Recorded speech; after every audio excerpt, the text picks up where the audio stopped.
Hallelujah, hallelujah.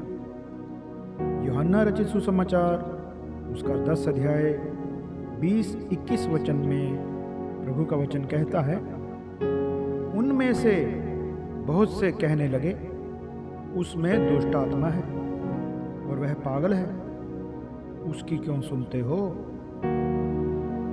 अन्य लोगों ने कहा, ये बातें ऐसे मनुष्य की नहीं जिसमें दुष्ट आत्मा हो, क्योंकि दुष्ट आत्मा अंधों की आंखें नहीं खोल सकती। प्रभु यीशु मसीह ने बड़े बड़े चमत्कार किए। प्रभु यीशु मसीह ने लोगों के पापों को क्षमा किया, जन्म के अंधों को चंगा किया, मुर्दों को जिलाया, पानी पर चला और भी बहुत से अचंभे काम प्रभु यीशु मसीह ने किए। लेकिन फिर भी लोगों ने उसे पागल कहा। लेकिन प्रभु यीशु मसीह ने किसी की परवाह नहीं की।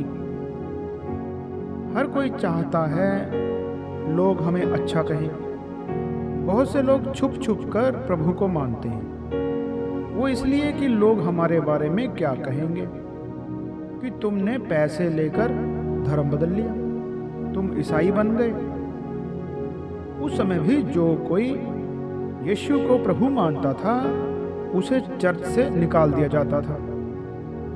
जब हम यूहन्ना रचित सुसमाचार उसका 12 अध्याय 42-43 वचन में पढ़ते हैं तो लिखा है, तो भी अधिकारियों में से बहुतों ने उस पर विश्वास किया, परंतु फरीसियों के कारण प्रकट में नहीं, कहीं ऐसा ना हो कि आराधनालय में से निकाले जाए, क्योंकि मनुष्यों की ओर से प्रशंसा उनको परमेश्वर की ओर से प्रशंसा की अपेक्षा अधिक प्रिय लगती थी।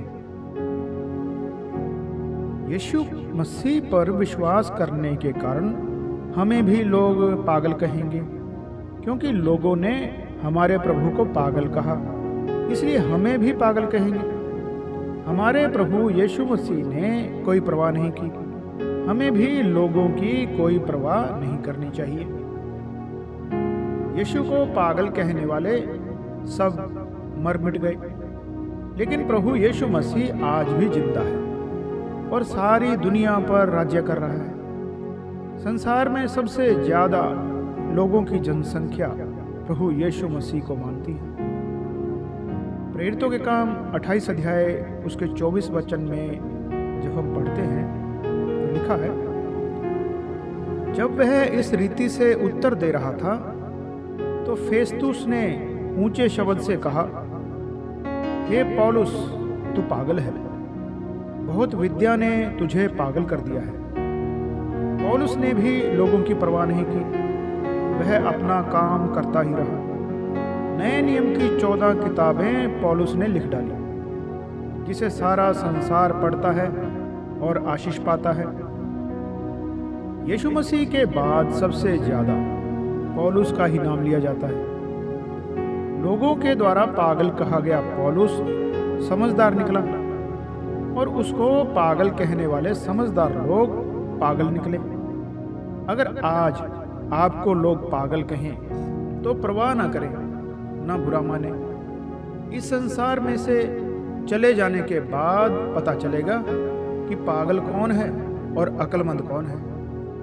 लोग कुछ भी कहें, लेकिन स्वर्ग का परमेश्वर हमें अपना प्रिय पुत्र कहना चाहिए। लोगों ने यीशु को पागल कहा, लेकिन परमेश्वर ने उसको अपना प्रिय पुत्र कहा। हमें भी परमेश्वर की बातों की ओर ध्यान देना है। लोगों की बातों की ओर ध्यान देना बंद कर दें, क्योंकि बहुत जल्दी हमें संसार के लोगों को छोड़कर स्वर्ग में परमेश्वर के पास जाना है। आमीन, आमीन।